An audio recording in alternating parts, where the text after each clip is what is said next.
Hallo Leute und herzlich willkommen zurück zu einer neuen Folge von Feed the Beast Ultimate Cities.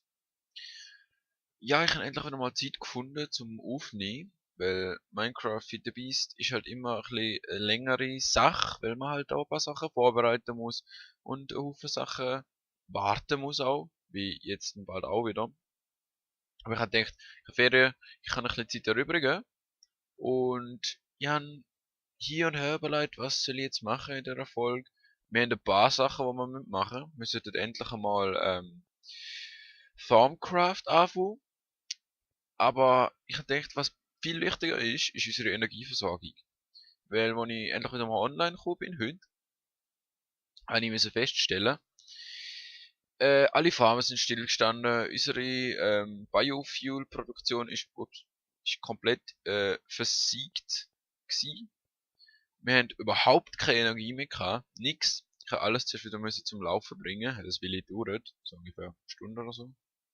Und ja, möchte mich für die EU-Geräte, die EU verbrauchen, nicht mehr auf meine MG-Produktion verlassen müssen.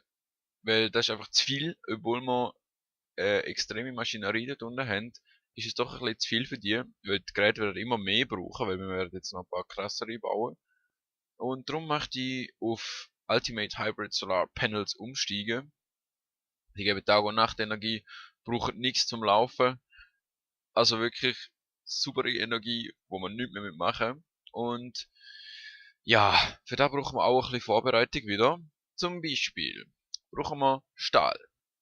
Und um Stahl zu machen, brauchen wir erstens einmal Coke Oven, weil wir brauchen Coke. Nicht das zum Trinken und auch nicht das zum Sniefen, sondern so Koks halt zum Verbrennen. Wir brauchen von denen, das gibt einen Multiblock, 3x3x3. Und darum brauchen wir 3x3 geht 9, mal 3 geht 9, 18, 27, 27 von diesen Blöcken. Machen wir mal. Ich habe hoffentlich genug Bricks vorbereitet. Oder auch nicht. Ähm, Bricks.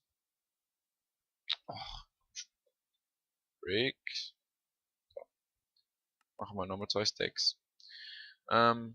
Während das der hier am Köcheln ist, super Anfang schon, brauchen wir nämlich noch einen mit dem Cokes, mit dem, ja, Coke, Coke, da ist der, Coal Coke.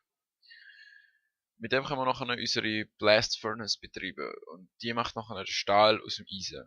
Und für das brauchen wir Nether Bricks, Soul Sand und in der Mitte Magma Cream. Jetzt muss ich kurz schauen, ob es Nether Brick so rauskommt oder andersrum. Andersrum. Okay. So. Blast Furnace, das sollte genau genug geben. Yep. 36 brauchen wir. Das ist nämlich ein 3x4x3 Block, wo in der Mitte hohl ist. Das heißt, man hat noch ein weniger braucht. Aber egal. Also 2 Blöcke weniger. Ist ja nicht so viel. Mal schauen, wie weit das unsere Bricks oder Brick so sind. Gut. Jetzt machen wir da einfach wieder ein bisschen von dem. So. Wir brauchen 27, haben wir gesagt. So. 30 lange sicher. Gehen wir jetzt mal da runter. Ich habe mir eigentlich Plan gehabt, dass wir es irgendwo da rein tun.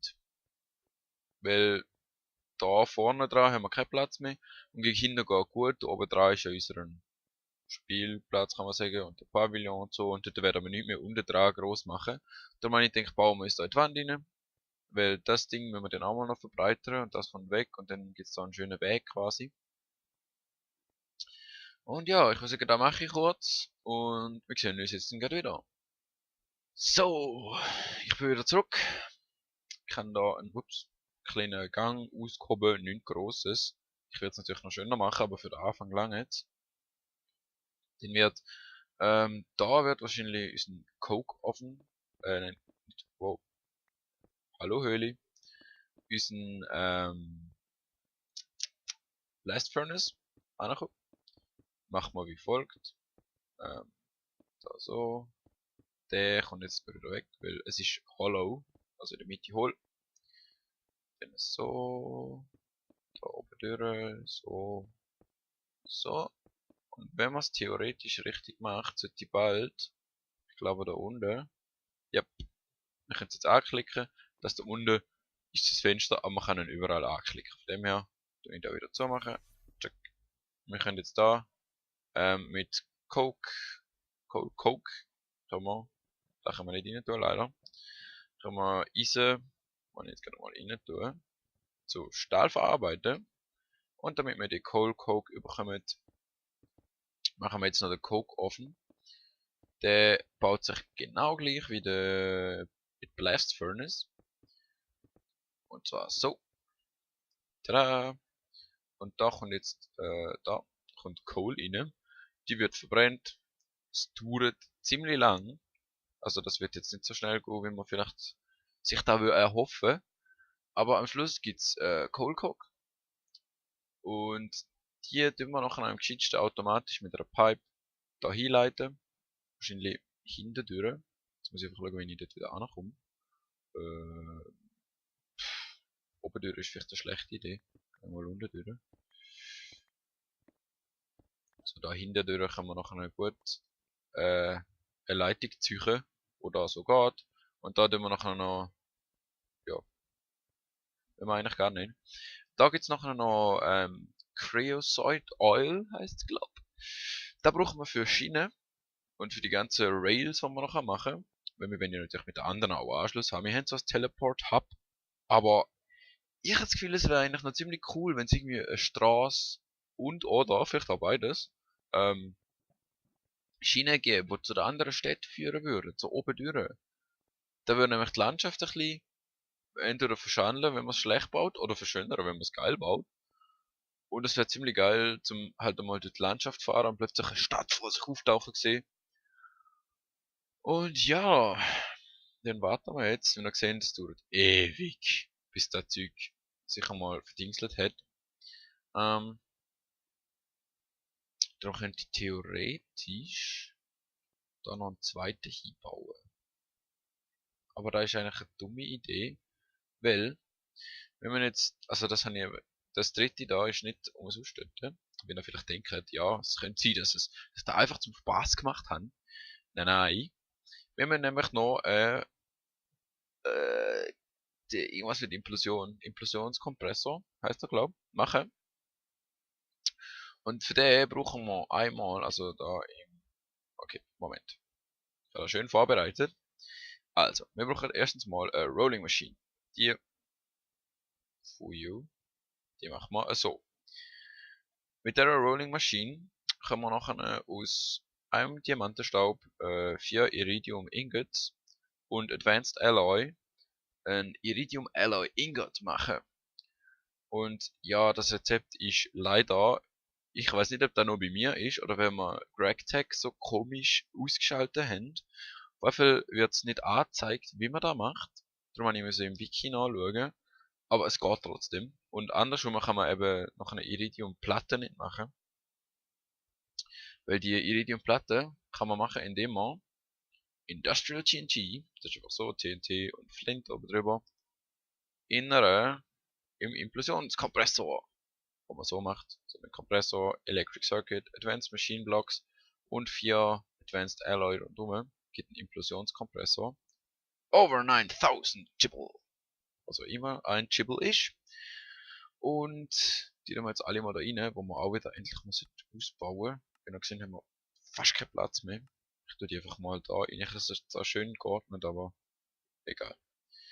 Da haben wir noch Dingsbums. Machine Casings. Die kann ich euch auch noch zeigen, wie die gehen. Die gehen wie folgt. Machine Frame oder Machine Block oder andere so Hals, also so Hülle quasi. Weil man kann ja ein paar Sachen auch austauschen mit verschiedenen Mods. Refined Iron Plate oben durch und unten durch und Electronic Circuit links und rechts. Gibt 4 Standard Machine Casing und für Reinforced Machine Casing ist fast gleich, einfach in der Mitte Advanced Machine Block, Advanced Circuit außen und Steel Plate. Und genau für da brauchen wir eben das Steel außen rum. Und Die tun wir jetzt auch da rein. Zwar das kommt raus, weil das kommt die Trolling Machine. Die kann man mal so, fuck you, da, so. Das ist jetzt wenigstens ein bisschen geordnet. Gut, dann machen wir mal Machine Casings. Und zwar brauchen wir vom Standard Machine Casing brauchen wir 8. Und vom Reinforced Machine Casing brauchen wir 18. Weil das ist auch wieder ein 3x3 Block, kann man sagen. Das Implosionskompressor-Ding. Und was wir in dem Fall auch noch brauchen, ist überhaupt der Implosionskompressor.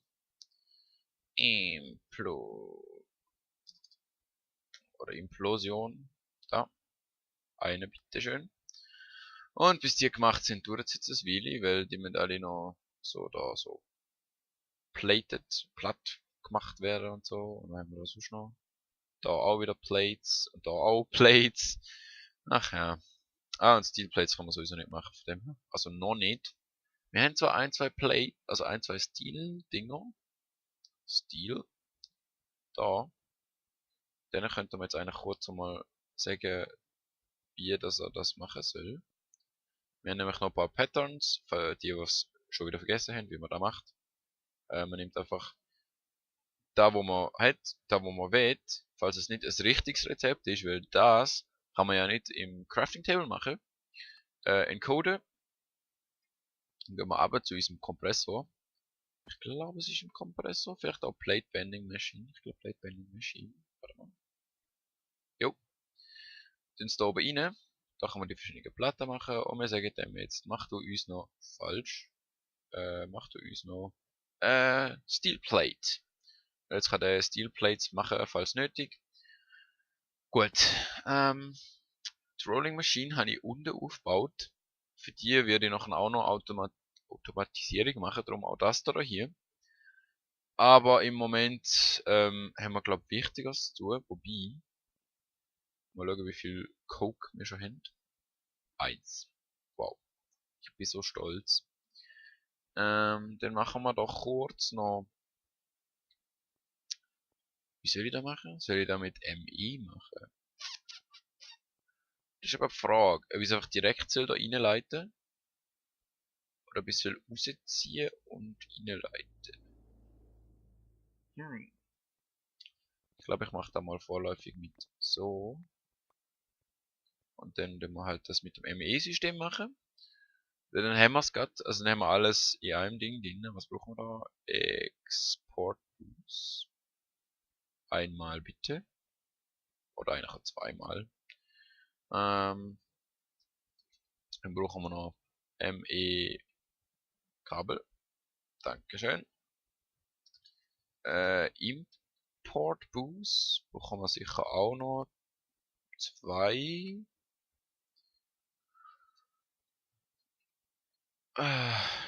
Ich glaube, die haben so lange, weil wir noch so viel anderes Zeug am Craften sind. Mal schauen. Zack. Wow. Wow, wow, wow, wow, wow. Ganz ruhig. Ja, die kommen nicht so ganz vorwärts. Steel Ingot. Ja, ich würde sagen, da musst du warten, hä? Ich hoffe, es tut nicht einfach alles jetzt warten wegen dem.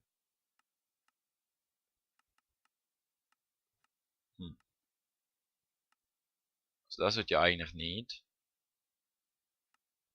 Und das da hier sollte eigentlich auch nicht. So in der Theorie. Praxis ist natürlich immer ein bisschen was anderes. Okay, dann nehmen wir zuerst mal den ME-Kabel legen. Das kommt da hin. Da kann noch ein Import und Export Boost hin. Also wir haben jetzt schon einen Stil. Wow. Dann machen wir noch von Hand da so. Überall los. Und da wie ihr gesehen, gibt es langsam Creosote Oil. Ja, ob wir das groß werden brauchen im Moment, bezweifle irgendwie. Aber, naja. Machen wir noch ein bisschen da, so da rein und ups. Tropf da. weil es da oben Lava drin hat. Das sieht aus, als das tropft. Ja, dann tun wir da mal da so eins an. Und dann kommt das da von unten. Und es tropft tatsächlich. Krass. Also, weil, wenn man halt das Ding öffnet, dann sieht man, dass es drinnen Lava hat. Und ich habe nicht gedacht, ich habe gedacht, das ist nur ein Effekt. Aber es ist scheinbar wirklich Lava, wo da rauskommt. Gut, ich würde sagen, ich mache da kurz mit Import und Export Buses und schön alles verknüpfen. Und dann bauen wir unseren Implosionskompressor. Und ich habe ein bisschen geschafft. Ich habe zuerst extrem gefailt. Zuerst habe ich ja den Implosionskompressor an die Wand stellen. Hat sich herausgestellt, das Viech da, muss oben drauf. Darum geht es jetzt da in den Boden rein. Und ich zeige euch jetzt, wie man das am besten aufbaut. Also, da Standard Machine Casing in der Ecke. Und in der Mitte Reinforced Machine Casing. Dann nehmen wir da die restlichen, die wir da noch haben. Da haben wir es da. Standard Machine Casing. Dann Einlage nur mit denen da. Und wir gehen rauf. Und dann nochmal so auf der Seite, in der Mitte. Und Standard Machine Casing wieder in die Ecke. Das wär's. Dann habe ich die Leitung, also die Energieleitung von dort hinten, wo dort dann reingeht, da übergezogen. Die geht nachher da hinten in der Viech rein. Von links ist Export Boost, das heißt da kommt es raus, was auch immer wir wollen implosionieren. Ich glaube, ich muss es vielleicht noch ersetzen durch vielleicht auch nicht, ich muss mal schauen. Und da geht das fertige Produkt wieder raus, hoffentlich. Wo ich es vorne an der Wand gebaut habe und mich ausgeloggt habe und wieder eingeloggt habe, ist ein anderer Block anstelle von dem dort gewesen. Und es ist gestanden, wenn ich das rechtmäßig im Spiel, der Block quasi erworben habe, dann sagt das ein krasser Bug und ich soll es sofort melden. Ja, ich habe nicht besser gewusst, als drauf zu klicken. Minecraft ist abgestürzt. Awesome. Und wenn ich nachher so eine Leitung abgebaut habe, genau ziehe die dort oben, wo in das Crafting-Viech reingeht, die dort, ist er wieder rum gewesen, der Normalblock. Ich weiß nicht, was los ist. Hoffe, das passiert nicht nochmal. Und es ist auch gestanden im Wiki, weil ich habe mir so anschauen, wie man ein Viech baut, weil ich habe fast noch nichts mit GregTech gemacht, muss ich ehrlich zugeben. Ist gestanden, wenn man, also nicht der Export oder Import Boost, aber die dritte Boost, ich weiß gar nicht, wie sie heißt. Boost. Da, die da hier, Storage Boost. Wenn man die an so ein Viech anschließt, also an den Implosionskompressor, dann tut's die Welt korrumpieren und man müsste es mit MC-Edit wieder rauslöschen und sonst ist die Welt kaputt. Ich hoffe, es ist nicht über irgendeine andere Boost gestanden und ich hoffe, dass es nicht generell für ME-Maschinen gibt. Das heißt, Import und Export Boost sollte funktionieren. Das ist 32 EU pro Tick. Das heißt, das ist gut, das explodiert nicht. Und ich setze es jetzt einfach an und bitte drücken wir Daumen, dass nichts passiert. Du wirst nicht grün. Du wirst grün. Gut, du bist grün. Wir können es öffnen. Tut alles. Gut. Dann würde ich sagen, nehmen wir mal ein bisschen Stein. Machen da, da, da, da. Und dann machen wir, fuck, egal, da. Wobei, nein, das ist scheiße. Jetzt sieht man da wieder Rand. Oh Gott. Ja, okay, das kommt nochmal an, ne? Dann kommt das oben drauf. Das oben drauf. Das sind die Fassaden, die wir schon mal benutzt haben. Die haben wir auch da benutzt, damit der Boden nicht so holprig ist. Die kann man einfach auf die ME-Kabel und auf die meisten Pipes, also zum Beispiel die Pipes da, kann man die auch drauflegen. Dann ist es schön abschließend. Das ist sehr praktisch. Bei denen geht's nicht, bei denen brauchen wir die normalen. Also es gibt zwei Arten von Abdeckungen, wo glaube ich fast alle Kabel im Ultimate Pack gehen. Die einen, das sind eben die hier, die Facades. Und das zweite wäre Stone Cover. Ich glaube, es ist ein Cover, oder? Ja. Das ist einfach die letzte Stufe, wo man nicht mehr halbieren kann und dann einfach so da. Oder? Oder auch nicht. Okay, sieht aus, als kann man Kabel nicht bedecken. Schade. Sehr, sehr schade. Wirklich nicht.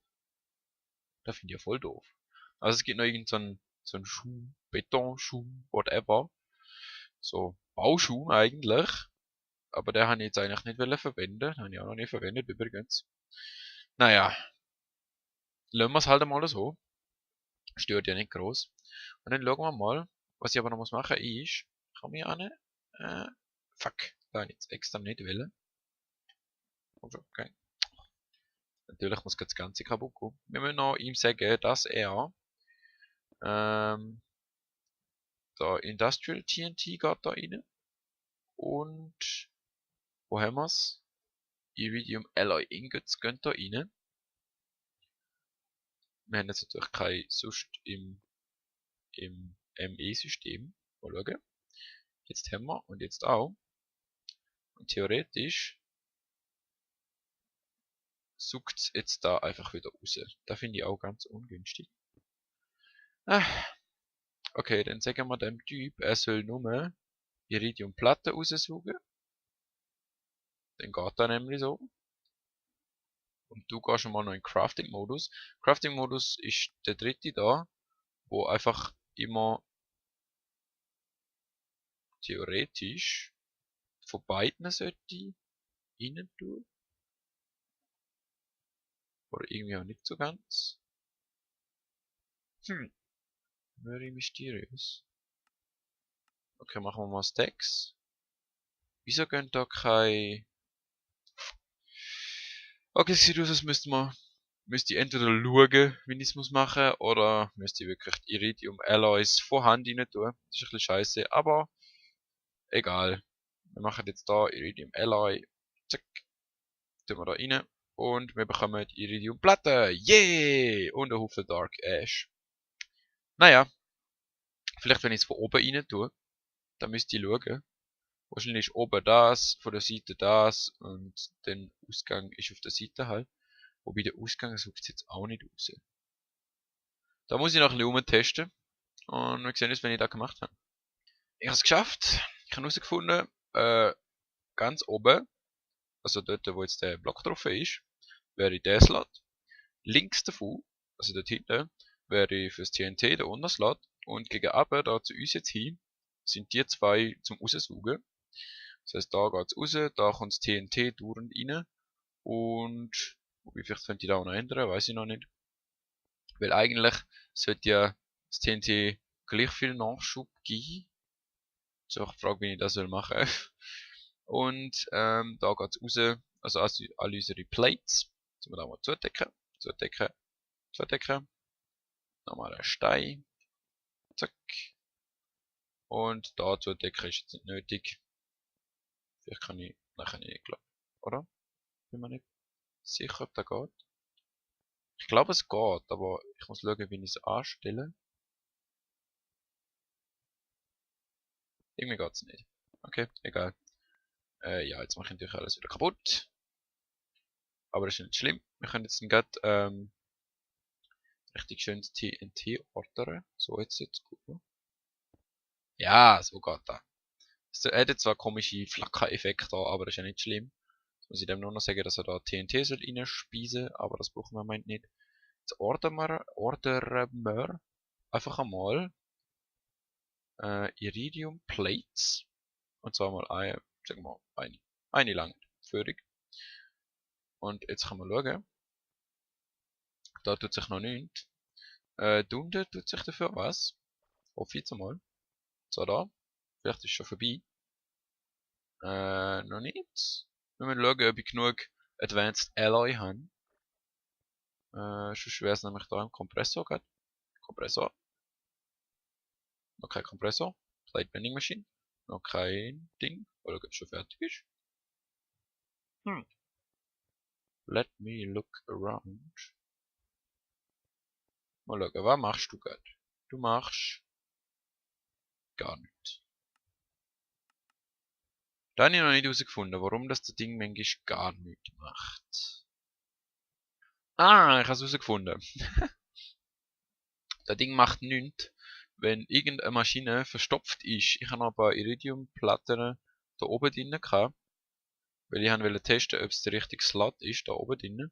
Und wir haben jetzt kein Industrial TNT mehr, was auch super ist, hätte ich auch nach vorne schauen. Industrial TNT. Machen wir einfach mal 1000 davon. Da lange die Führung, also Führung überhaupt nicht, aber es lange wenigstens mal ein bisschen. Dann tun wir das da einfüllen lassen. Und zwar immer ganze Stacks, bitteschön. So.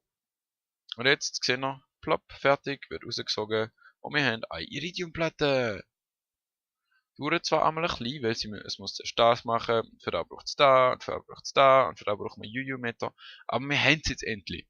Und zwar voll automatisch, was ich auch nicht erwartet habe, nachdem das mit Rolling Machine zuerst nicht funktioniert hat.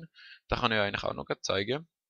Ich habe es geschafft, weil die Rolling Machine, ich weiß nicht, ob da wegen dem Mod ist, also ob da einfach da ist oder ob da generell ist, aber die Rolling Machine hat so die Angewohnheit, dass das da hier, das Rezept, bleibt. Und erst wenn alle, also aber man kann auch so Click to Craft, aber wenn jetzt da jedem nochmal eins drin wäre, dann wird es automatisch craften. Das heißt, ich kann mit dem Ding da einfach alle Materialien anfordern, die tut es dann schön drauf verteilen und dann macht es automatisch und es wird ausgesogen. Yay! So, damit die Folge jetzt nicht allzu lang wird, höre ich jetzt auf. Und nächstes Mal ist quasi Part 2 von dem, weil es ist halt ein bisschen länger jetzt geworden. Dort machen wir Solarpanels, was hoffentlich nicht allzu lang dauern wird. Und vielleicht fangen wir schon mit Thaumcraft an. Ansonsten verschieben wir das auf die übernächste Folge, was ja auch nicht so schlimm wäre. Und ja, man sieht sich dann fast das nächste Mal wieder. Lasst einen Kommentar da. Vielleicht auch ein Like, je nachdem, wenn es euch gefallen hat. Wenn nicht, bitte disliken. Und vielleicht eine konstruktive Kritik, weil da hilft mir mehr als nur ein Dislike. Und ja, man sieht sich das nächste Mal. Tschüss.